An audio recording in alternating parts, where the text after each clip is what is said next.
Bonjour à tous et à toutes, j'espère que vous allez bien. Aujourd'hui, nous allons nous intéresser à une exécution un peu spéciale, celle du comte de Chalais.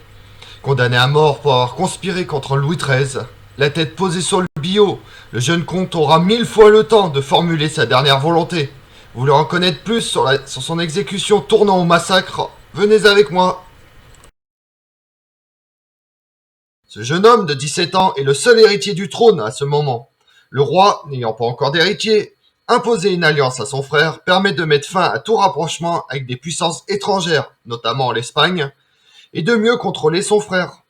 Leur choix se porte sur Mademoiselle de Montpensier. Gaston d'Orléans, refusant le mariage, réunit autour de lui un parti contestant l'autorité royale, notamment la reine Anne d'Autriche, Marie de Rohan, duchesse de Chevreuse, grande ennemie du cardinal de Richelieu. D'autres nobles, tels que le comte de Soissons, le prince de Condé, la princesse de Conti et son amant, le maréchal de Bonsompierre, se joignent également à l'entreprise.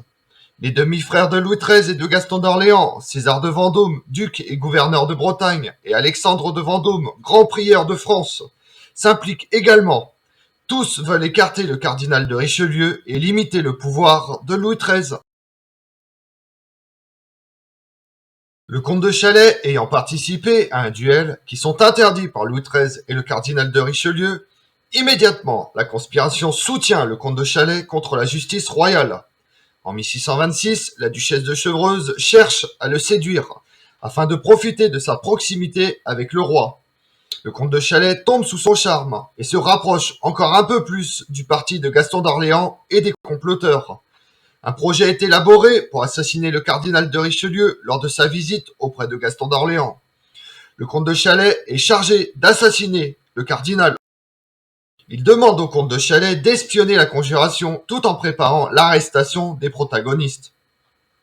Le garde des Sceaux, proche de Gaston d'Orléans, est obligé de démissionner. Gaston d'Orléans est durement sermonné, pendant que le prince de Condé abandonne la conspiration. Le 13 juin 1626, à Blois, les frères Vendôme sont arrêtés et emprisonnés à Amboise, puis au château de Vincennes.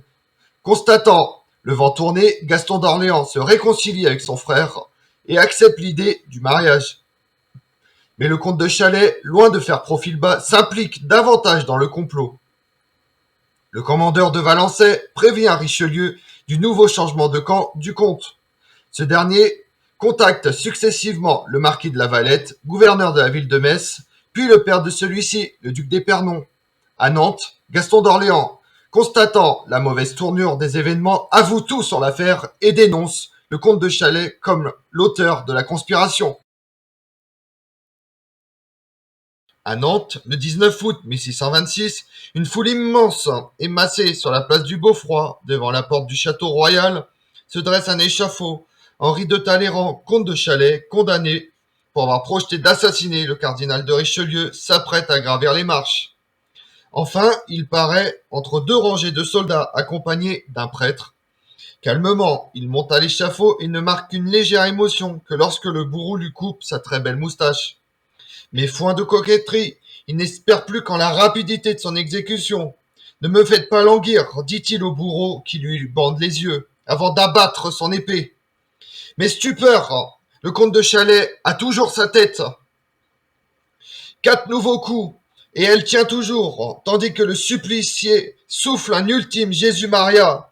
Le bourreau réinstalle le comte de Chalais sur le billot, puis s'empare d'une dauloire, une hache de tonnelier, pour achever le travail. Au total, 29 coups avant que la tête se détache du tronc. Une boucherie que la foule contemple, consternée. Le comte de Chalais, enfin mort, son corps est ramené dans un carrosse au couvent des Cordeliers où sa mère l'attend.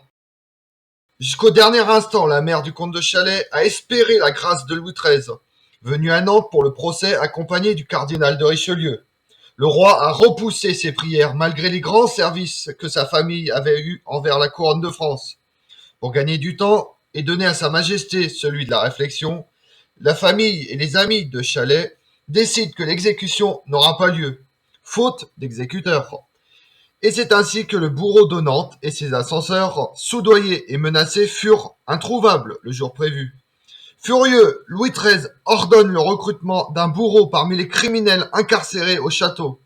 Un cordonnier, Charles Davy, qui devait être pendu 3 jours plus tard, accepte d'officier contre la remise de sa peine. On cherche une hache en vain, et l'on se rabat sur une épée mal affûtée. Encore faut-il des compétences pour s'en servir, ce qui n'était pas le cas du cordonnier, qui, selon le récit fait par le Mercure François, n'était pas stylé au métier de bourreau. Ainsi, à trop vouloir sauver le comte de Chalais d'une mort certaine, à laquelle d'ailleurs lui-même s'était résigné et dont il souhaitait faire un exemple de l'art de mourir en gentilhomme, ses proches le condamnèrent à un supplice terrifiant. La duchesse de Chevreuse se réfugie auprès du duc de Lorraine. Alexandre de Vendôme meurt en prison en 1629. César reste emprisonné jusqu'en 1630, puis exilé et revient en France en 1632.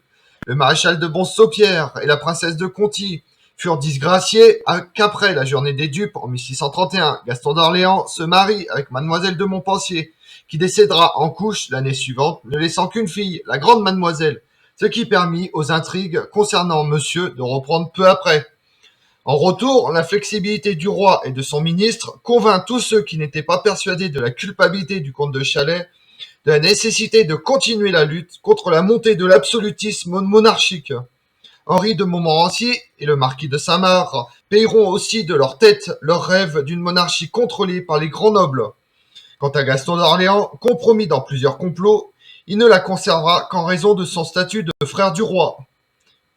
L'histoire ne raconte pas ce qu'il advient du petit cordonnier dont l'épouvantable maladresse désespéra ceux qui aimaient le comte de Chalais et s'indignent ceux qui croyaient en la justice royale. Et pendant ce temps-là dans le monde, les Espagnols débarquent à Kekloun, au nord de Taïwan. Le 16 mai, ils revendiquent cette partie de l'île pour le roi d'Espagne, Philippe IV, et installent le fort de San Salvador, puis le fort de San Domingo à Timsu en 1628. En Europe, la guerre de 30 ans fait rage. La flotte de Gustave II Adolphe, roi de Suède, débarque à Pilo. Elle envahit la Prusse orientale et bloque Danzig. Les Polonais remportent une victoire navale à Oliva, près de Danzig, en 1627, tandis que les Suédois sont vainqueurs à Gorzno, à l'est de Thorn, en 1629.